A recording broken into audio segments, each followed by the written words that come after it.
The world you live in is addicted to noise. It is a world that fears the void. Look around you. The moment a pause occurs in a conversation, someone rushes to fill it with meaningless chatter. The moment you are alone in a room, you reach for your phone to flood your brain with the voices of strangers. The moment you get into your car, the radio must be turned on. We are terrified of silence. We treat it like an enemy, like a monster that must be kept at bay with a constant barrage of sound, information, and distraction. We are a civilization that has forgotten how to be quiet. And because we have forgotten how to be quiet, we have forgotten how to be strong. You feel this exhaustion, even if you cannot name it. It is a vibration in your skull that never stops. You feel scattered, diluted, spread thin over 1,000 different frequencies. You talk about your plans before you execute them. You complain about your problems before you solve them. You argue with people who do not matter about topics that do not change anything. You are leaking energy from your mouth, from your thumbs, from your mind, every single waking hour. You think that by making noise, you are making an impact. But the Stoics, the ancient masters of self-mastery, knew the truth. Noise is weakness. Noise is fear. True power is silent. Let us journey back to the beginning of Stoicism. Zeno of Citium, the founder of this philosophy, was once asked why he spoke so little. His answer was simple and devastating. We have 2 ears and 1 mouth, so we should listen more than we speak. This is not just advice on politeness. It is a formula for power. Think of the most powerful person you have ever met. Do they babble? Do they interrupt? Do they desperately try to prove themselves with words? No. The most powerful person in the room is often the quietest. They are the reservoir, while everyone else is a leaking pipe. When you speak, you are merely repeating what you already know. When you are silent, you are observing. You are learning. You are assessing the terrain while others are blindly revealing their positions. Silence is the accumulation of potential energy. Imagine a bowstring. If you keep plucking it, it makes a sound, but it generates no force.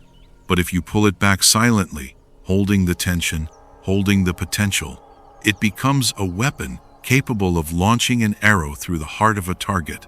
Your will is that bowstring. Every time you speak unnecessarily, you release the tension. You dissipate your power.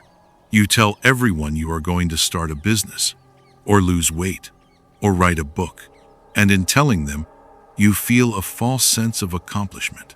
The dopamine hits, and the drive to actually do the work evaporates. The Stoic keeps his counsel. He works in the shadows. He builds in the dark.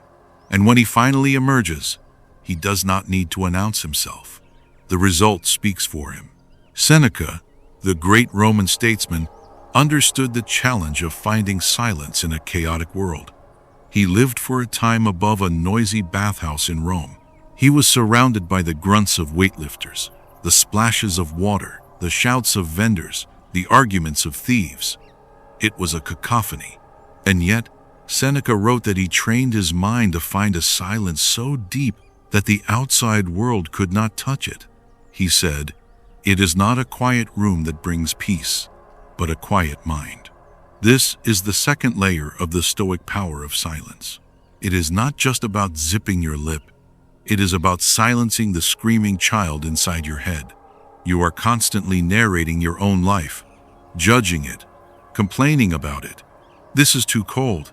This is taking too long. Why did she look at me like that? This internal chatter is the noise that truly destroys you. It creates a layer of fog between you and reality. To practice Stoic silence is to turn down the volume of this internal radio.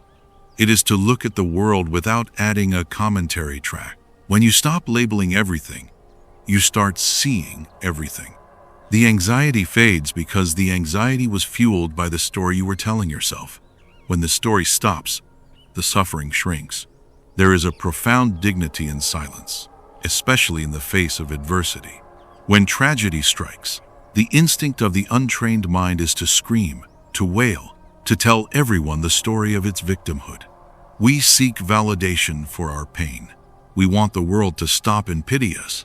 But the Stoic understands that complaining is a form of double suffering. First, you suffer the event. Then, you suffer the reliving of it through words. Epictetus warned us, if you speak to your friend about your illness, you are only spreading the infection. This does not mean you cannot seek help. It means you should not seek pity. There is an immense strength in bearing a burden without advertising it. When you can endure discomfort without broadcasting it to the world, you prove to yourself that you are stronger than the pain. You become a fortress. You seal the cracks in your character. Consider the winter landscape. Step outside into a snow-covered forest. What do you hear? Nothing. The snow absorbs the sound. The world is muffled, white, and still. Is the forest dead? No. It is more alive than ever. Deep beneath the frozen soil, the roots are drinking. The seeds are waiting. The energy is concentrated, preserved, ready to explode into life when the time is right. Nature does not waste energy on noise. The predator hunts in silence. The tree grows in silence. The planet spins in silence. Only humanity, in its insecurity, feels the need to fill the void with clatter. Why are we so afraid of the quiet? Because in the quiet, we meet ourselves.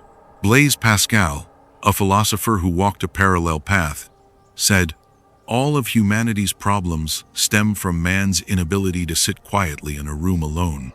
When the noise stops, the truth comes out. The regrets you have been hiding from surface. The fears you have buried rise up. The emptiness of your current path becomes undeniable. This is why you turn on the podcast. This is why you call your friend. You are running away from the confrontation with your own soul. But the Stoic runs toward it. The Stoic uses silence as a mirror.